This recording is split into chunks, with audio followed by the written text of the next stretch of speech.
Going to begin this class about Thanksgiving and gratitude. I want to begin with the gratitude part. Number one, the idea that we learn about gratitude and where do we see it in the Torah and how this plays into Thanksgiving, I think is always a great conversation. But what I want to talk about is one of the things that I learned as a kid, and many of you might have learned this in Hebrew school or in Jewish day school, or maybe you've just heard the story. We always talk about Abraham's tent. Abraham being the first Jew, we know that he is a man that discovers God on his own. And once he discovers God, his most important mission in life is to teach it to others. And there's a very famous story, I think this is in the Midrash, that says that Abraham's father was a master craftsman, and he had a store that was full of idols of stone, different sizes, shapes. So one day he comes into the store and he sees that all of the idols are broken, destroyed. And he looks at his son, and his son says, "It wasn't me. Look, there's one standing, and it was him." And in that big idol's hand, Abraham puts an axe or a hammer, and he says, "It was that one." So his father looks at him and says, "Are you crazy? We all know that these idols are just stone. They can't do that. They can't fight and destroy each other. It's not true." So he says, "So then why are you worshiping them? If they're just stone, what are you wasting your time?" So Abraham had this tent, and in the desert, there were many passing travelers that would travel through town, travel through the desert, travel through the different parts of the desert from city to city.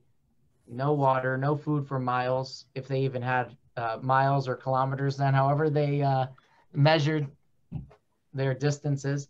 And Abraham's tent, it says, as we're taught, had an opening on each side. He wanted people to be able to come through to his tent. He would give them food, give them drink, and most importantly, he would give them an education.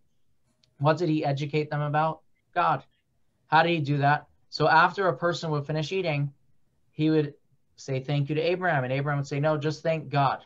So what God? I don't believe in this God. And they would have a conversation. And most times these people would not want to acknowledge God, the one God. So Abraham would instead give them a bill. And the bill was quite expensive. And he would tell them the reason why it's so expensive. He says, "Do you see any other restaurant out here in the desert? So my prices there's no competition." And that would further their conversation, where he would educate them about one God, that everything that we have in this world comes from him. Even if we have a good crop or we have wheat, this is because of God's blessings. And to use Steve Meyer when he gave his tour of Egypt in pictures, for me, the Nile River was one of the pictures that just brought back a memory that we always talk about, with the story of Egypt and why they worshiped the Nile and why some of the plagues specifically targeted the Nile, because the Nile to them was a god. Every single year, their crops were dependent on the Nile's not flooding or just having a good enough water, level, because that's how they watered their crops. That's how they had all of their food for the year. And if the Nile wasn't participating, then what did you have? You had a year of famine. So the Egyptians worshiped the Nile, and God in his 10 plagues was trying to educate them. This is just water, but I create the water. I can make it blood. I can make it lower, higher. So the fact is we're taught throughout all of our Jewish texts, and this is where I'm just going to do a quick rundown because I think many of us know this already, that we are taught through the Torah and through many of our teachings that we have to be gracious and grateful to God for all the blessings that we have. And here are just some of the examples that we find. Number one is we're always taught about blessings. We wake up in the morning, we thank God for giving us our soul back. We eat food, we have a blessing before, which is rabbinic, but we have a blessing when we are full and satiated. We do the Birkat HaMazon, we do the grace after meals, and we thank God that this food has filled me up, has sustained me, and that I even have food. Part of the blessing is all about that. Because the fact is, you can be punished. And I say punished, I don't mean literally, but we could have that illness where a person eats and doesn't feel full. And we have people who eat too much and never feel full. So we count our blessings and we show our gratitude by thanking God and blessing God at the end of a meal. So we find this throughout the Torah, but I'm going to highlight two more things that we find in the Torah, and the lessons are endless, and the things that we can point to in the Torah are truly endless. But here are two more. Number one is challah. Today is a Friday, we're going to eat challah, most of us, on Shabbat. And even if you aren't, any bread that you have, when you make bread, there is a mitzvah to separate a portion of the dough, and that portion is called challah. That portion is given to the Kohen, is given to the priest, as a thank you to God for giving us all of the blessings that we can even have bread. So challah is there to remind us that our blessings come from God. We make a blessing over this, and the bread is now called challah. So even though we know for Shabbos our challah is braided, these are extra traditions, but really any batch of dough that is made, that is large enough, there is challah taken from that batch. The same thing is another very known mitzvah in the Torah that many of us might know a little bit about, but I just want to share a little bit, and then later I'm going to share more about it. That is bikurim, the first fruits. It says that when the Jewish people would have the temple, the first fruits that were taken from a person's property, from their crop, were brought to Jerusalem as a thank you. Thank you to God for giving us these fruits. So we didn't eat the first fruits, we brought it to the temple. And in addition to that, the procession and the journey that a person would take from his home to Jerusalem, it says that people would come out of the street of their homes and accompany these people as they passed from town to town and celebrate with them. There was so much great joy. So we're taught in the Torah all about gratitude. Another thing that I think, I might have mentioned this closer to Purim, so you might have heard this from me, but a lot of us never realize, when did the Jewish people get the name Jewish? Because if you think about it, in the Torah we're called B'nai Yisrael, which means the children of Israel, or many times you'll see it as the Israelites. So when did we get this name Jew? The first time that you really find Jews being called Jews is the story of Purim, where it says Mordechai ha-Yehudi, Mordechai the Jew. Now, the thing is, just to sort of give a little bit of clarity here, Jewish people being called Jews really fits to the tribe of Judah. Yehuda was one of the 12 tribes. So his tribe, it made sense to be called Yehudi, which we in English call Jew. But the other tribes we called by their tribes. So, for example, Mordechai was not from the tribe of Yehuda. He was actually from the tribe of Benjamin. So he should have been called Mordechai the Benjamite. But in the Megillah, we call him Mordechai ha-Yehudi, Mordechai the Jew. And there are two meanings to the name Yehuda. So the first meaning, and we look at this when Leah, who is the wife of Jacob, has her fourth child. She's very excited because she knows there are 4 wives to Jacob. So if you split the children equally, each wife would have 3 children. But Yehuda is the 4th child born to her. And she's like, wait a second, now I know that I'm not just going to be one of 4, but I'm more important because somebody is going to have less children than 3. So it's not going to be split evenly.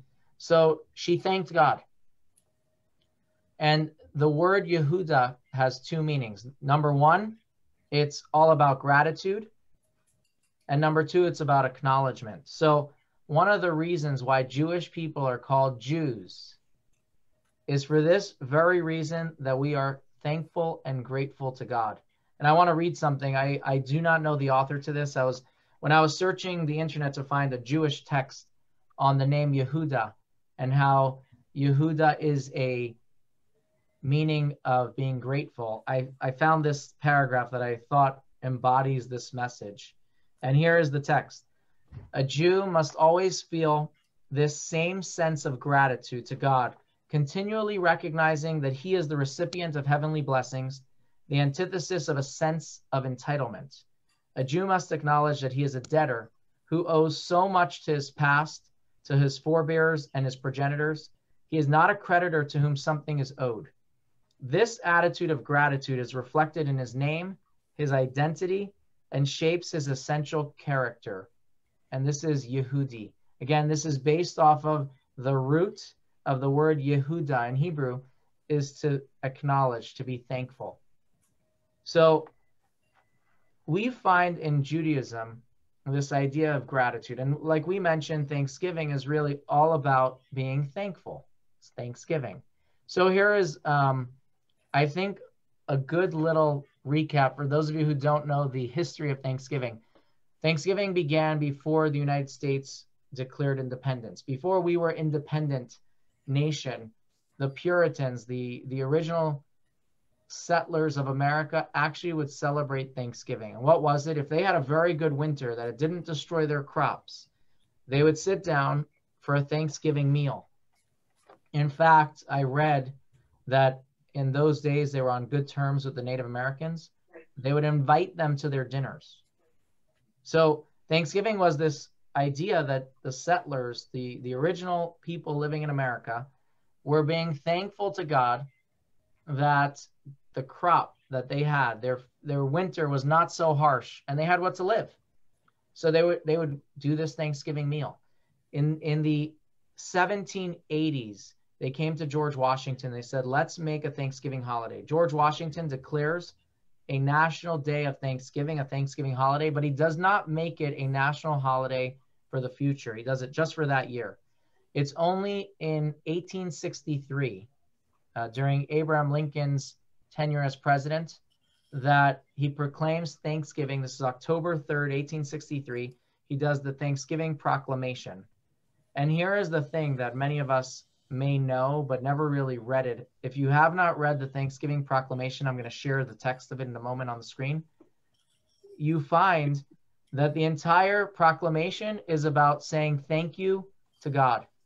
It's about being grateful to God, because Abraham recognized a holiday without God to thank is truly meaningless.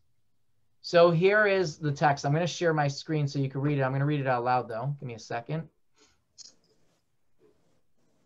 All right, so this is the Thanksgiving text of the proclamation. I'm going to zoom in so you can see it even larger. So on October 3rd, 1863, Abraham Lincoln signed the original Thanksgiving Proclamation. In it, he stated, and here's the text: "We have been the recipients of the choicest bounties of heaven. We have been preserved these many years in peace and prosperity. We have grown in numbers, wealth, and power as no other nation has ever grown. But we have forgotten God. We have forgotten the gracious hand which preserved us in peace and multiplied and enriched and strengthened us. And we have vainly imagined in the deceitfulness of our hearts that all these blessings were produced by some superior wisdom and virtue of our own. Intoxicated with unbroken success, we have become too self-sufficient to feel the necessity of redeeming and preserving grace, too proud to pray to the God that made us. It has seemed to me fit and proper that God should be solemnly, reverently, and gratefully acknowledged, as with one heart and one voice, by the whole American people. I do, therefore, invite my fellow citizens in every part of the United States, and also those who are at sea and those who are sojourning in foreign lands, to set apart and observe the last Thursday of November as a day of thanksgiving and praise to our beneficent Father who dwelleth in the heavens." I had actually never read this proclamation until this year, and it's quite powerful to realize how God-centric, if I can use that word, the proclamation was, to really be thankful to God. So I think that Judaism already teaches us this, and that's why as a child I used to ask my father, do we celebrate Thanksgiving or not? These types of questions. And the answer is always, we have Thanksgiving every single day.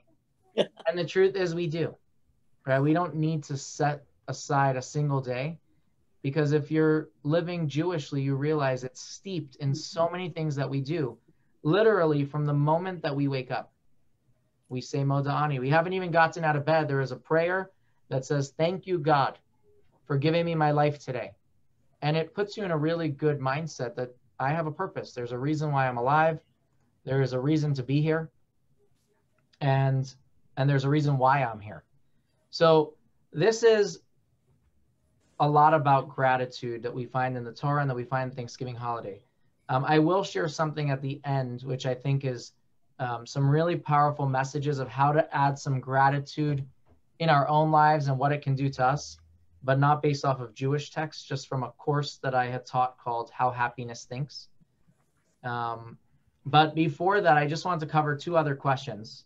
And that is, as a Jew, can I celebrate Thanksgiving? So I know earlier when I mentioned the outline of what we're going to discuss, there was someone who said that, of course. Well, let me share something interesting. There is a prohibition in the Torah to imitate Gentile customs. So now the question is, if the holiday of Thanksgiving is not Jewish, well, the first thing is, who created it? Like the original Thanksgiving holiday, was it created by the Puritans and that was a religious holiday? Or is this truly nothing to do with a religion, but just people being thankful to God? So let's say we've analyzed the holiday and we say that it has nothing to do with a religious holiday. It's not Catholic, it's not Christian, it's not Protestant, it's not some specifically steeped in religion, but it's just a moment, a day that we pause and thank God. So let's say that is what it is. Let's talk about the prohibition of imitating the Gentile customs. There are generally two types of rabbinic thoughts on what the prohibition is and what it is not. And I'm going to share both of them. One line of thought is that when it says that you cannot imitate Gentile customs, it means for sure not anything that is idolatrous. So if it came from idol worship or from the church, you wouldn't be allowed to do it. But it also includes anything that comes from a Gentile. So for example, if the custom on the street, if I can use that word, is that doctors wear white lab coats and it began from a non-Jewish person, then imitating the non-Jewish customs would mean that I, as a doctor, I put on a white lab coat. Or I will give you, I think, another example that's not religious in nature. If certain styles of dress begin from the non-Jewish sector, then we cannot imitate those styles. So if red shoelaces is in, I shouldn't be using red shoelaces. But this includes many things, which would include Thanksgiving. Then you have a second line of thought from the rabbis, and this is the more prevalent one, that the prohibition of imitating the Gentile customs is specifically religious in nature.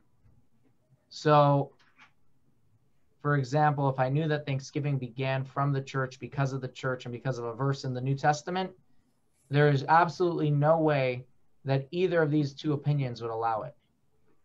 So, to put it out there, can you celebrate Thanksgiving according to this prohibition? If the prohibition is about any custom that begins from the Gentiles, the answer is clearly no. But if it's only customs that were pagan in nature, then the answer would be you can. Should you? Different question. And I'm not touching that today.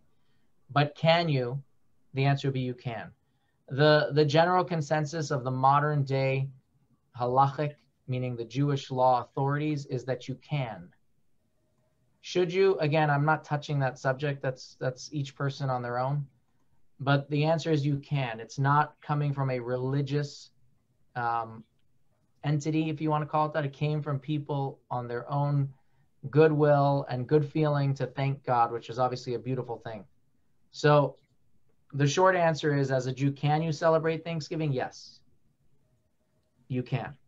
Now, I do want to share something interesting, though, just on that note. If you notice that your congregation starts feeling like a church, in the sense of the dress of the rabbi, how they're wearing whatever they're wearing, you say, oh, I noticed that in X and Y denomination, that's a problem according to this prohibition. So again, it's never a simple question. although we have a simple answer. That's what I was trying to share earlier. The question is, obviously, I have a text on my computer that goes through every single rabbinic written answer about Thanksgiving. Like, if you really want to analyze it and see what they say, there is a lot to this. I shared it very simple and in its most simplistic way. Now, the last question that I share is about turkey. Are turkeys kosher? Now, you and I know we can go into Trader Joe's right now and buy a turkey. So I would think that we would all agree that turkeys are kosher.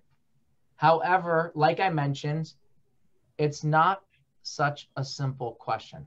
So the answer is quite simple. We eat turkey.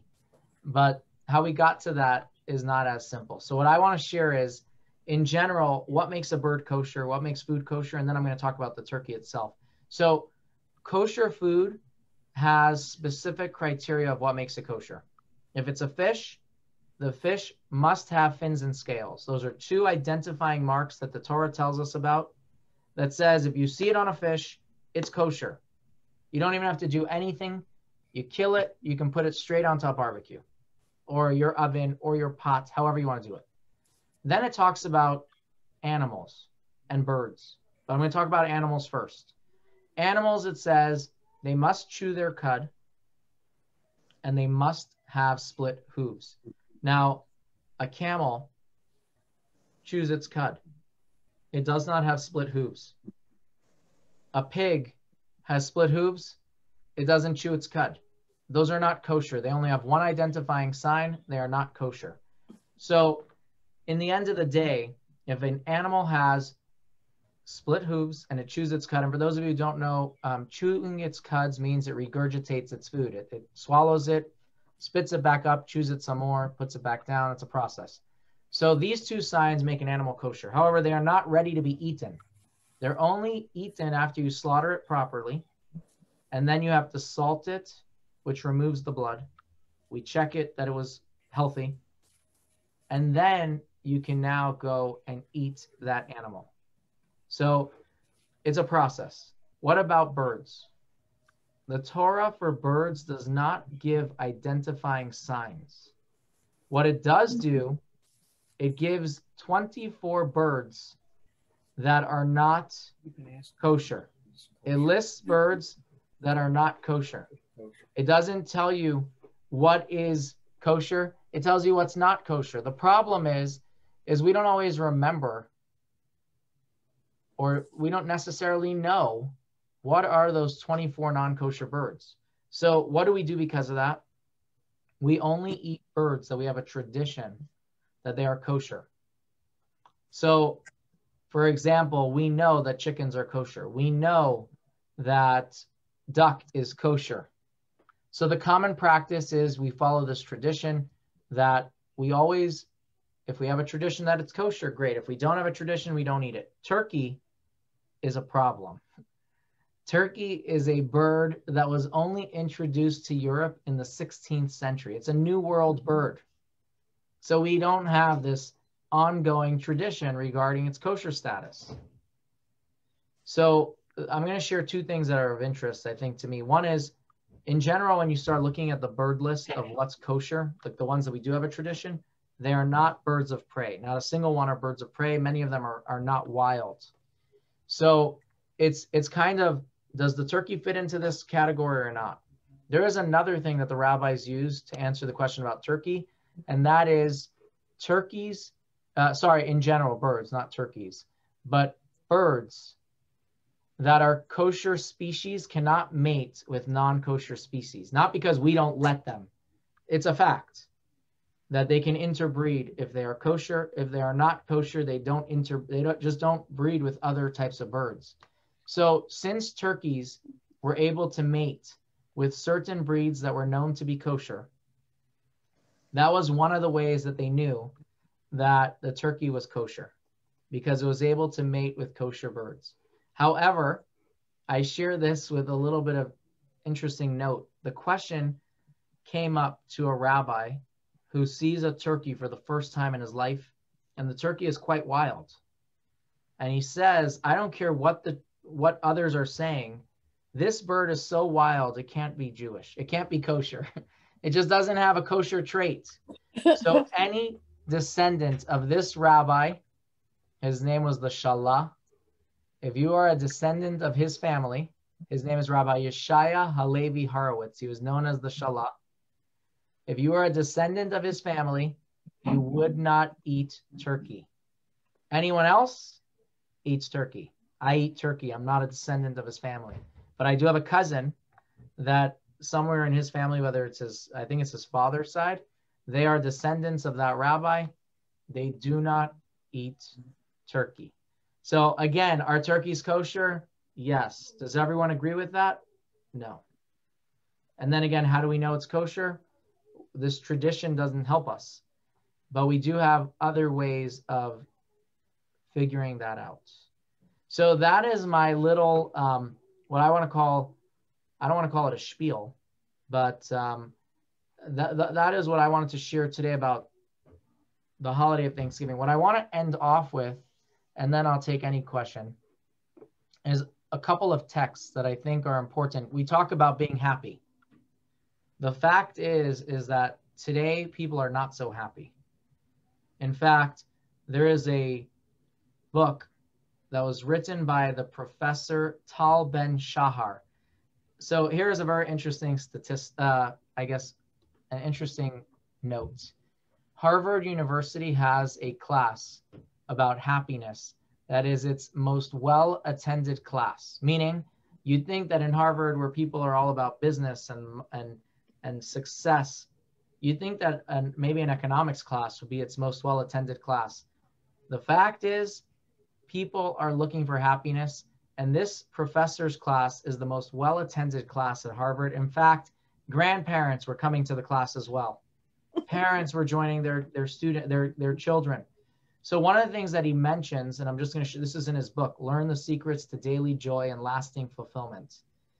He uses two studies that were done, one in the 1960s and one in 2005, I think.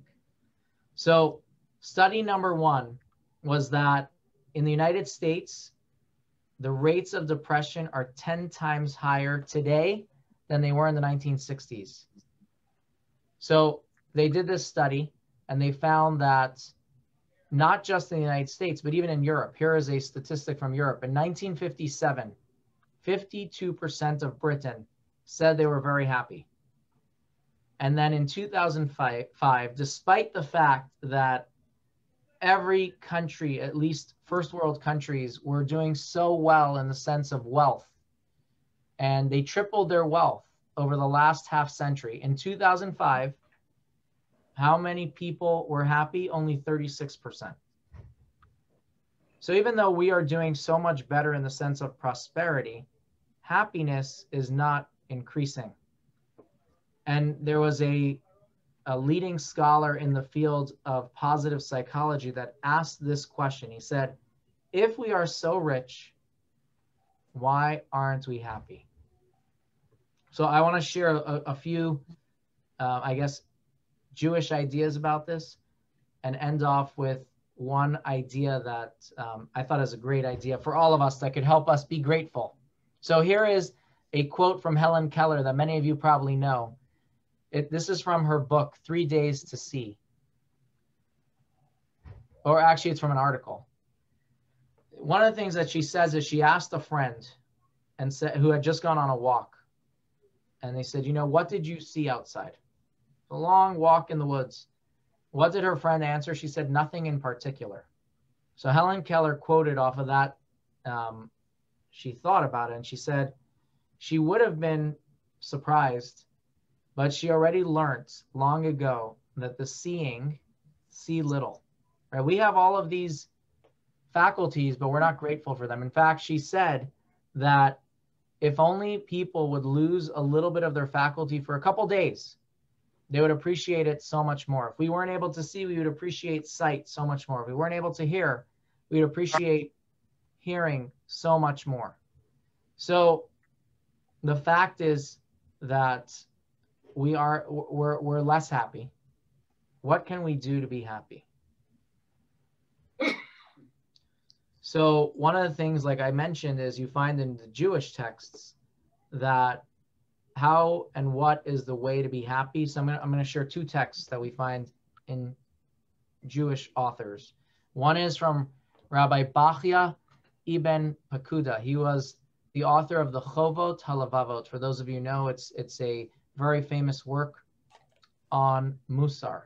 And he says, people neglect to contemplate the benefits God bestows upon them because the sole aspiration on which their hearts are fixed is further satisfaction of their desires and fulfillment of their wishes. Whatever stage of success they attain, they seek to proceed higher and further. Kind of like what Helen Keller said, we never stop to smell the roses. When we've gotten to a level of success, we just want more. We don't pause and appreciate where we are. And a Chabad rabbi, the fifth Chabad Rebbe, he adds something that I always think about. He says, when a person pours his feelings of love into words, the act of speaking these words fuels and intensifies the love. So if you speak more about it, that emotional energy radiates with more passion, and the person is aroused with more love and fondness for the object that they love. So with that knowledge, what does he say? This is the same thing to all emotions, right? If you don't express it through speech and you just think about it, they eventually dissipate. But if you actually verbalize it, they grow. And I mentioned in the beginning of the discussion today that we have a mitzvah of the bikurim, right? That you bring the first fruits to Jerusalem, but you didn't just drop off your fruit. This is what I wanted to share. You didn't just bring your bowl and give it to the Kohen. There was actually an entire passage that you would say. And what was this passage? You read all about the Jewish people, how we came from Israel, from before Egypt, but that there was someone who wanted to destroy our forefather, went down to Egypt, right? We became a big nation. The Egyptians tried to afflict us and treat us cruelly. We cried out to God. God saw our plight, took us out of Egypt. What does he do with many miracles, right? He brought us to Israel, to this place. And then, holding the basket, they tell God and the priest, behold, I have brought the first fruit of the ground that you, God, have given me. We verbalize it. We vocalize, thank you, God. Because saying it, just the action is good. But saying it is even better. And what does it say after you do that?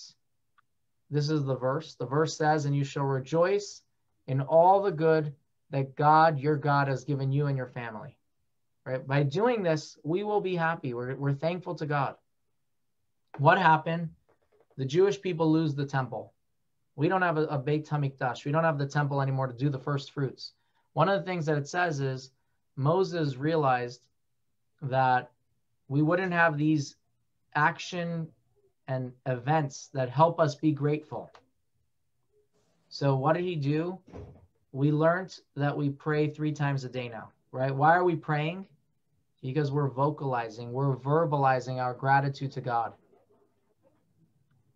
So, like I mentioned, we are all about being grateful. But grateful is not just in here.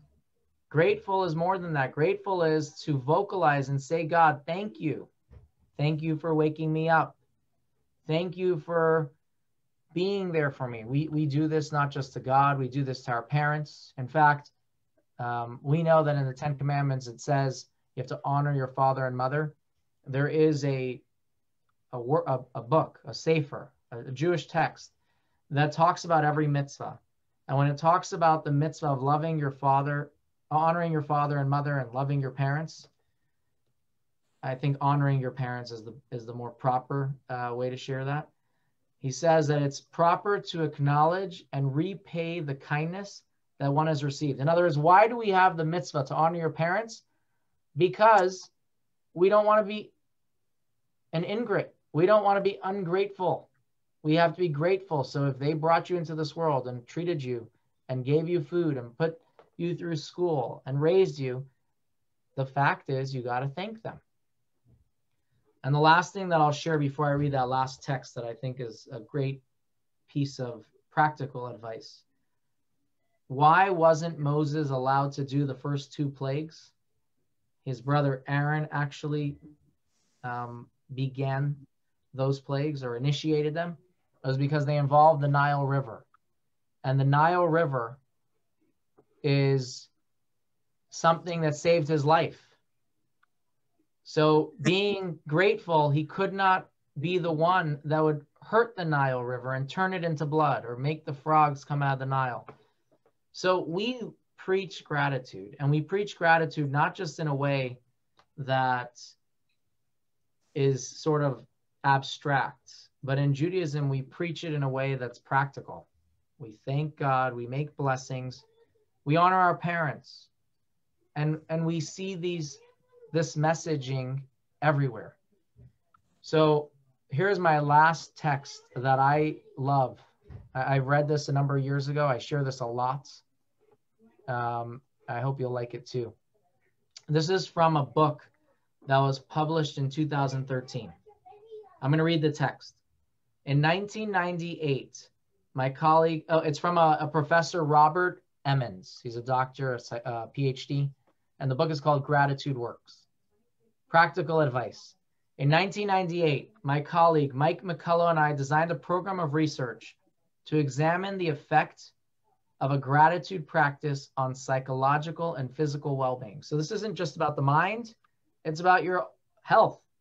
Here is their study. In our first study, we randomly assigned college students participants of one of 3 tasks, right? So they were chosen to be of 1, 2, or 3 groups. They either briefly described in a single sentence 5 things they were grateful for. That was the gratitude condition. Or 5 hassles. That was the hassles condition. Or the third group, 5 events or circumstances that affected them. And that was the events condition. Now, he explains, what are hassles? Hassles are relatively minor, everyday, stressful circumstances. For example, not being able to find a babysitter, dealing with the rising price of gas, doing laundry, misplacing your wallet, losing your keys, put those things, those are hassles. Now, the time frame for each of these events was the past week. So participants basically would do these exercises every week, once a week. And they would write down either 5 things they were grateful for, or if you were in the group of hassles, 5 hassles, or if you were in the group of events, you wrote 5 different events or circumstances that just affected you. At the end, participants completed these exercises along with a variety of other measures of health and happiness once per week for 10 consecutive weeks. All right, here are the results, and this is why I love this study. The results were quite striking and garnered considerable media attention. I'm reading from his book. Participants in the gratitude condition felt better about their life as a whole and were more optimistic about the future than participants in either of the other control conditions. To put it in numbers, they were a full 25% happier than the other participants. Those in the gratitude condition those in the gratitude condition reported fewer health complaints and even spent more time exercising. Something as simple as counting blessings once a week resulted in significant emotional and health benefits. I'll just end off with another, I'm not going to read the text, but it's another one of his studies from his book that he said, what's another way to help you be grateful? So clearly we see writing down what you are grateful for impacts you in a very, very positive way. They said if you, in another study of theirs, they said an effective way to deepen your own gratefulness is to write a letter of gratitude to an important person in your life whom you've never properly taken the time to thank. And then you visit that person to present him or her with the letter.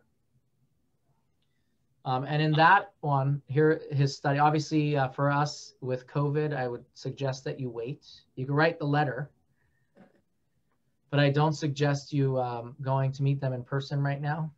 I'm not a doctor, but just sharing that. What was the effect of composing and delivering the letter? This is what he said. Their moods were measured after 1 week, and then and participants were happier and less depressed. Now, that boost in happiness, this is what I thought was pretty impressive, and decrease in depressive symptoms was maintained at a follow-up assessments 1 week and 1 month later. So a gratitude visit is one of the exercises that made people lastingly less depressed and happier than any other positive psychology intervention. So when we talk about gratitude, all of these things that we just shared, you find so steeped in Jewish texts as well. But when you look at these two texts, it works. So when you think and you try to be grateful and you remember what you're grateful for, it will change your mood. Now, does that mean that there isn't such a thing as clinical depression? Of course there is.